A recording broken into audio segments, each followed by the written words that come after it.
Hello everyone, welcome back to our ongoing series on social justice. So in our previous videos, we have discussed about the various vulnerable sections present in our Indian society. Yesterday we have talked about the scheduled caste people, various issues associated with them, and also various mechanisms, constitutional bodies and provisions meant for the safeguard of the interests of these scheduled caste people, right? So today we will begin with another vulnerable section of our society, that is the scheduled tribes. Okay, so according to Article 342 of the Indian Constitution, there are around 700 notified tribes in our country, right? That means this is a considerable amount of our Indian population.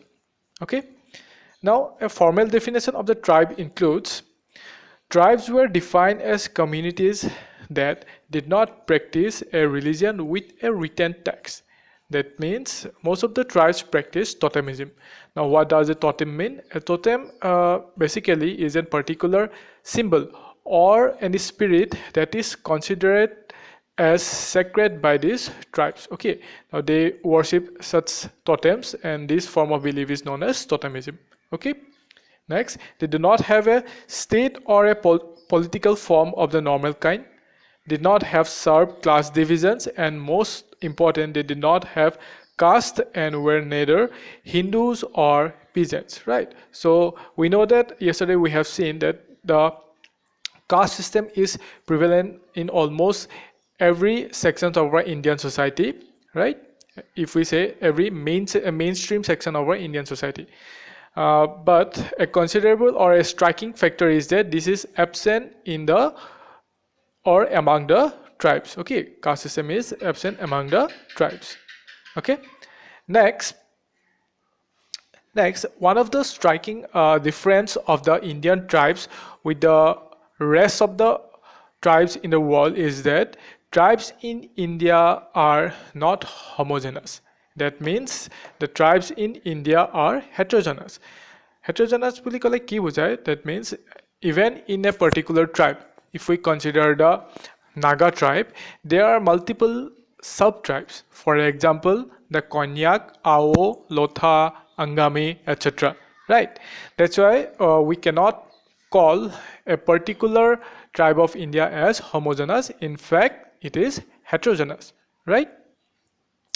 Okay, again, in the slide, it is written that, like the Dalits, tribes as social groups were recognized by the Indian Constitution as especially marked by poverty, powerlessness, and social stigma. Okay, so yesterday I have said that the tribes are mainly alienated from the mainstream of the society, right? Because of the various social stigma associated with them. Okay.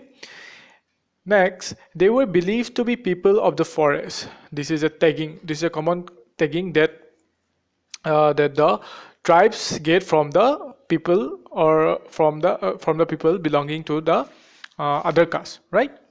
Then, whose distinctive habitat in the hill and forest areas shaped their economic, social, and political attributes. However, their long and caste association with the Hindu and culture made the boundaries between tribe and caste quite porous. That means, what does it mean is that there is a continuum between the tribe and caste. Okay, see, yesterday I have discussed about the broken man theory, right? Where B.R. Ambedkar has said that the untouchables of today are the broken men of the past. Okay, so you can refer to yesterday's video to see what is the broken man theory. Right. So now, since these tribes are alienated from the mainstream of the society, they are continuously facing many problems. Okay, it is preferably we have to say many issues that these tribes are facing. Right. See, the issues that the tribals are facing till today can be traced back to the various colonial policies that were taken by the Britishers, right? Again, which continued till the post-independence and which have the trickle-down effect till today upon the tribal people, right? Basically, talking about the 19th century, when the British policy that were taken towards the tribes can be phased into three aspects, right? So first was the administrative segregation. So under this, the British isolated the tribes from the mainstream. Okay, then secondly, they adopted a proactive forest policy. Okay, for a proactive forest policy, accordingly they enacted a forest act of 1878. Okay, so this took away the rights of the tribal peoples. Okay, the rights of the tribal peoples from their forest products, right? Okay, then lastly, what happened that a reformist approach were taken out by the British missionaries. Okay, as a result, what happened when this British missionaries came? Okay, the main aim of the British missionaries কি আছিল? তেওঁলোকে ধৰ্ম যোনটো আমাৰ they are propagating the religion, right? The missionary religion. Now, we can see that most of the tribal peoples are Christian of Christian religion, right? তাৰমানে কি হ'ল যেতিয়া তেওঁলোক খ্ৰীষ্টান ৰিজনলৈ ধৰ্ম পৰিৱৰ্তন কৰা হ'ল তাৰ বাবে there is appeared a gap between the mainstream people and these tribals, right? So this was some of the various colonial policies that were taken. Okay, now what happened after independence? This continued to some extent, right? Okay, as a result, now we have to see some reports here. The tribal ministry report has said that vast majority of the tribal population is engaged in agricultural labor. Okay, so they were mainly dependent on the agriculture, right? So it has the tribes has the largest number of anemic women. Okay, these are the various issues. Then mortality rates among the tribes is highest. Okay, the community also has registered the highest child mortality and infant mortality rates compared to other social groups. Okay, even in Assam, if you see the tea tribes, the maternal mortality rate among the tea tribes is very high. Okay, next, education. In the education sector, the gross enrollment ratio among the tribal students in the primary school level has declined. Okay, these are the datas you can read, right? Then besides, dropout rate among the tribal student is alarming. See, in the Indian education system, there is a two issues, mainly wastage and stagnation. Okay, so the tribal population are also suffering from this very problem. Okay, that is wastage and stagnation, which is resulting into the dropout of the tribal students, right? Then poverty. The overall poverty rates among the tribal population have fallen compared to the previous years, right?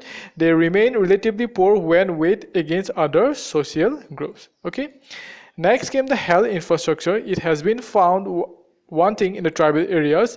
There is a shortfall of around 6,796 sub-centers, 1,267 primary health cares, right? And these are the data you can read. Okay, see, because since this tribal people live in the far-flung areas of the country, right? So the proliferation of the modern medical amenities are not there in their regions, right? This resulted into the many mortality rates, okay, among the tribals, right? Apart from that, we all know that various developmental projects are carried out mainly in the core regions of the country where it is mineral resources, and these tribals also live in that core areas, right? For example, in the Naxal affected areas, okay, because of the various developmental projects carried out by various multinational companies, okay, the tribes are displaced and they do not get the proper rehabilitation measures, right? So these led to major insurgency problems, because the catalyst element in the society may brainwash the tribes to convert them into the insurgents, right? Okay, now as we have seen the various issues the tribes are facing, the Constitution of India has provided for certain provisions to safeguard their interests, right? So here are the following some of the articles that are meant for the protection of the interests of the scheduled tribe peoples, right? So First, Article 19 subclause 5. So it allows the state to impose restriction on freedom of movement or of residence in the benefit of the scheduled tribes, right? Then Article 164, appoint a special minister for tribal welfare in the state of MP, Bihar and Orissa. Okay, you can add this in your answer writing. Okay, next Article 275 allows special grant in aid to states for tribal welfare. Okay, then Article 338 says that there shall be a National Commission for SCs. This is a constitutional body, right? Then, apart from that, various reservation seats for the STs along with the SCs are provided. Okay, so the Constitution of India provides for reservation of seats for the scheduled caste and scheduled tribes in the Lok Sabha under Article 330. Okay, so along with the scheduled caste people, the SCs also get seats in the Lok Sabha under the Article 330, right? That is, seats were reserved for them in the Lok Sabha.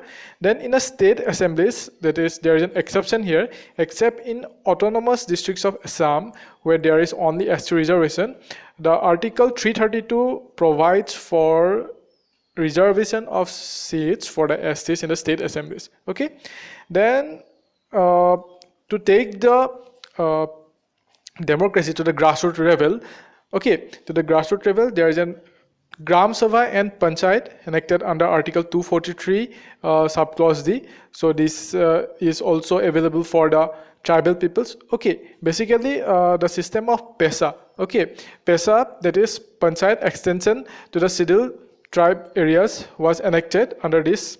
Okay, then various seats were reserved in the municipalities under Article 243T. Okay, again other local bodies such as Bodoland Territorial Council, okay, that is only reserved for the STs. Okay,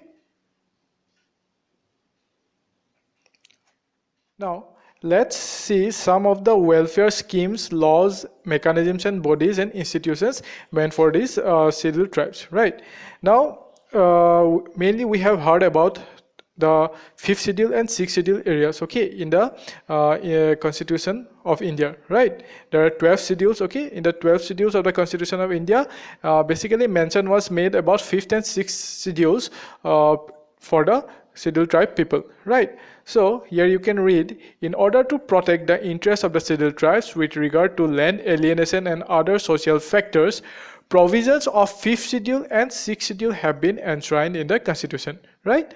Then what happens? This 5th schedule under Article 244 subclause 1 of the Constitution defines scheduled areas as such areas as the President, okay, here the President by order can declare to the scheduled areas after the consultation with the governor of the state. Okay, that means after consulting with that particular governor of that particular state, the President can declare a particular area of the state as the scheduled area under this Article 244 subclause 1, right?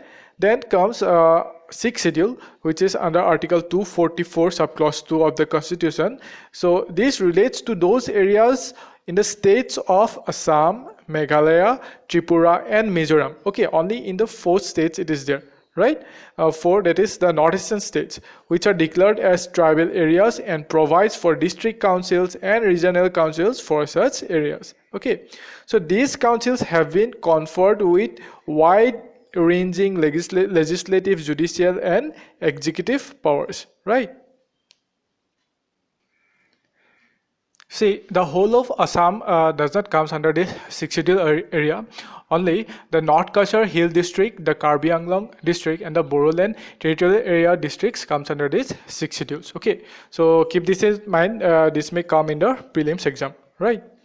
Next, you can see the maps about the various tribes distributed in the Indian mainland. Okay, now let's see some of the schemes implemented for the development of the tribal population. Okay, see, so number 1 is special center assistance to the tribal sub scheme. Okay, so this grant is utilized for economic development of the integrated development agency, that is ITDA, integrated tribal development project, ITDP, modified area development approach, that is MADA pockets and clusters, and PVTGs, that is particularly vulnerable tribal groups. Okay, and dispersed tribal population.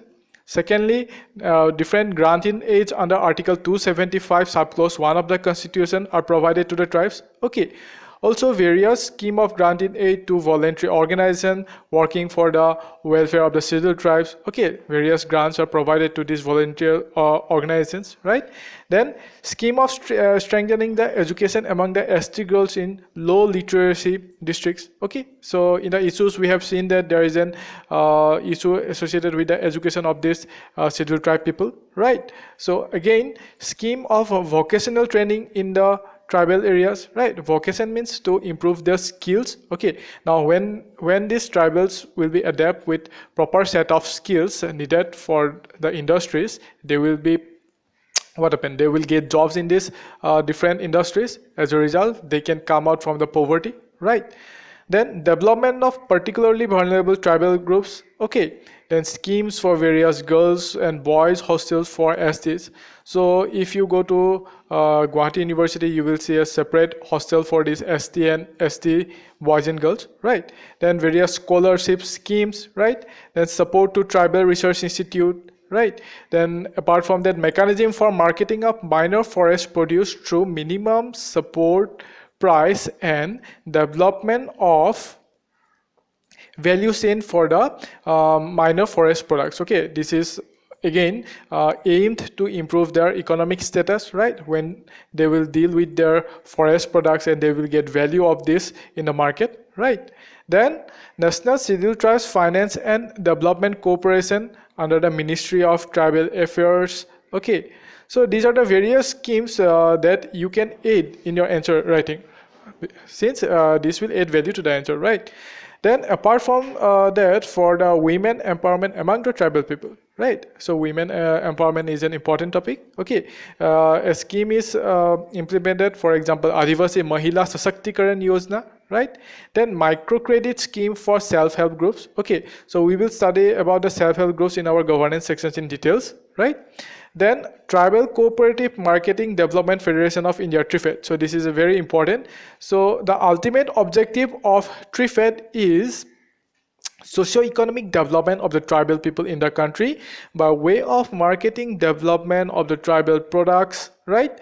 Then such as metal craft, tribal textiles, pottery, tribal paintings, and pottery on which the tribal depends heavily for a major portion of their income.